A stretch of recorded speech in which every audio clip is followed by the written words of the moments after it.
What is up, YouTube? My name is Eben, and today I'm going to show you a deck I've been wanting to bring you for a very long time. It is Watchog with his Thorough Crunch. Yeah, okay, I just heard you go, what? But hear me out on this one. This overlooked card is actually so very cool. He's got 80 HP, okay, for stage 1, that's not that great. 1 energy retreat, alright. Fighting weakness, nothing special, no resistance.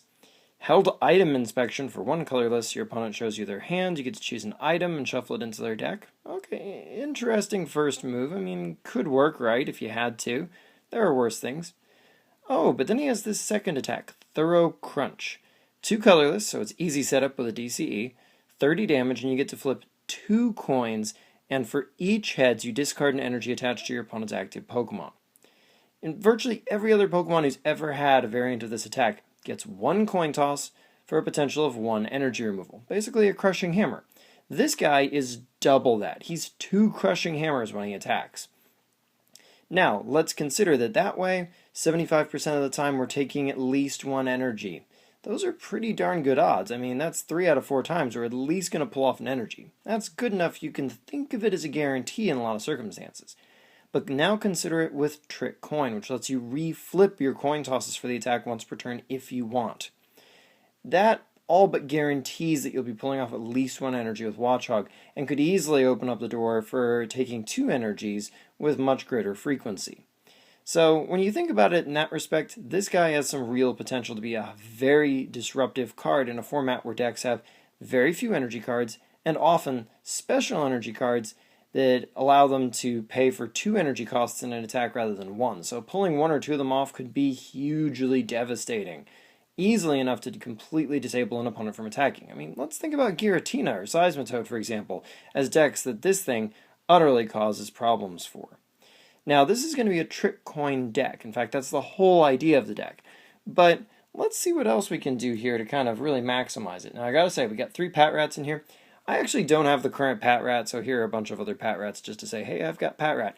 The current Pat Rat actually has 60 HP and a 1 colorless energy attack that lets you look at one of your face-down prizes, which, you know, that could be cool, but really you're just using it to turn it into Watchog anyway, so you don't really care.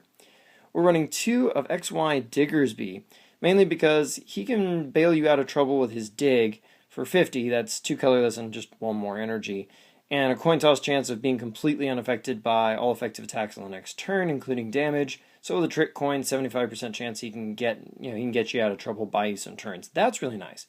But one thing we really want to use is his pickup attack, which lets you get 2 item cards from your discard pile and put them into your hand. We really, really want to abuse Versus Seeker in this deck, and picking up 2 of them is huge. Not to mention the fact that we are also going to run Enhanced Hammer. Spoiler alert on that for later in the video, but, well, too late now. But the fact that we can bring back our Enhanced Hammers, I mean, this thing reminds us a lot of Sableye from the old Darkrai deck, because that's basically what this attack is. It's just on a different Pokemon, that's all. A pretty powerful attack if ever there was one. Lots of options. We are running 2 Bunnelbys to go with it, and of course we're running the Omega Barrage Bunnelby just because we might be able to deck our opponents out, and if we do find the one random Wailord stall, not that I expect it, but if we do, boy won't they be surprised. So anyway, that's our Bunnelby. We're also running 2 Shaman, because we do have one supporter that really likes running Shaman with the rest of these colorless mons, and it's just, its setup is amazing, and really there's nothing more to say about it. It's Shaman. Now, I was trying to think of a mon who could actually be a good attacker, who might like Trick Coin, who we could set up while we're behind our Watchogs and whatnot. And then I found it, and I thought, this is absolutely the perfect finisher for a deck like this that might have a little bit of a tempo problem, even if it's a good control deck. And that's Articuno, Delta plus Articuno. A fairly easy setup while we're thoroughly crunching our opponents and dealing minimal damage. But when we get our opponent into decent range, we can easily retreat out to Articuno and use Tri-Edge.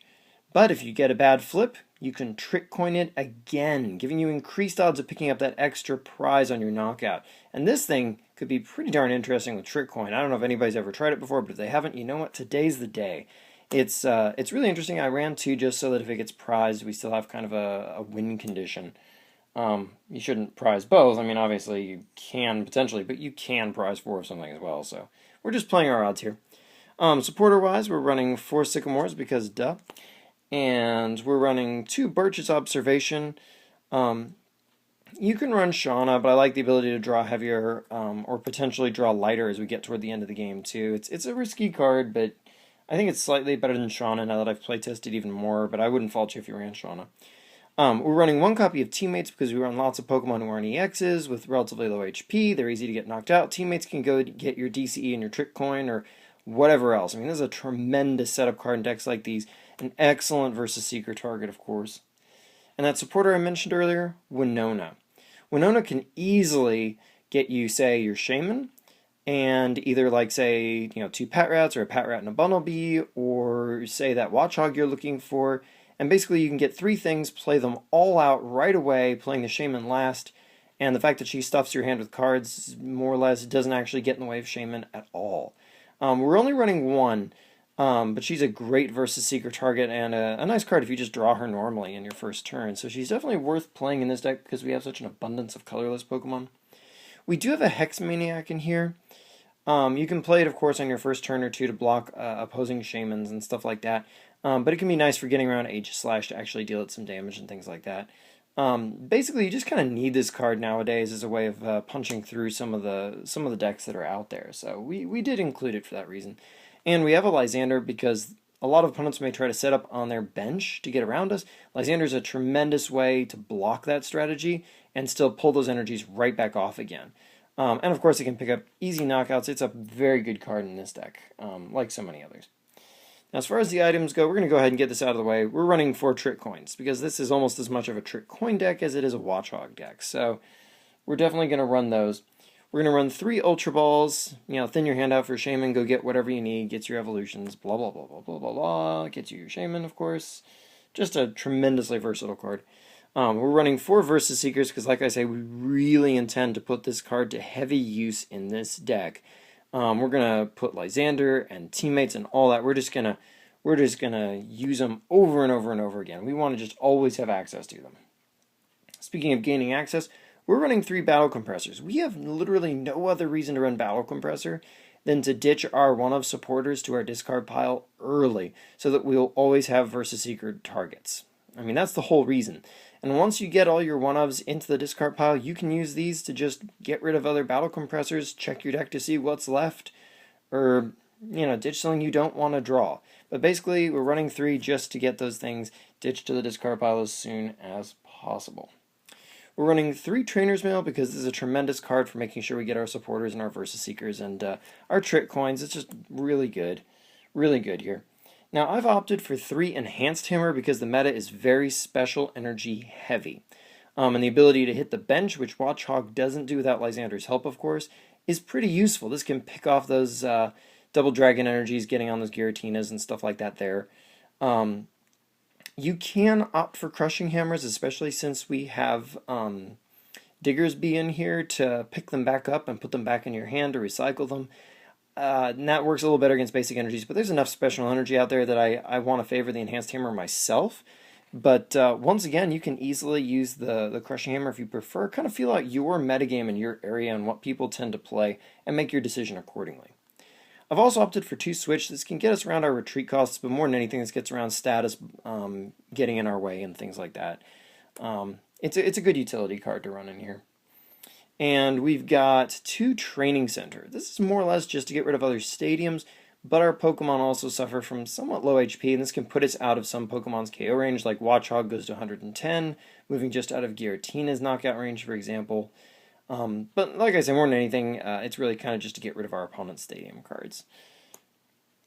And last, but certainly not least, we've got our energy, 4 double colorless energy, as if you had somehow not already guessed that. And then the rest of our energy count, and indeed the rest of our deck, is 8 water energies that we're running here. And we're running water just because of Articuno, because nobody else cares about the type of the energy, obviously, but there you go. Give this deck a try. It may not make you too many friends, but then again, some people respect you for running cool stuff like Watchog. But anyway, until next time, like, comment, subscribe, check me out on Twitter if you haven't already. My link is below in the description, and I will see you next time.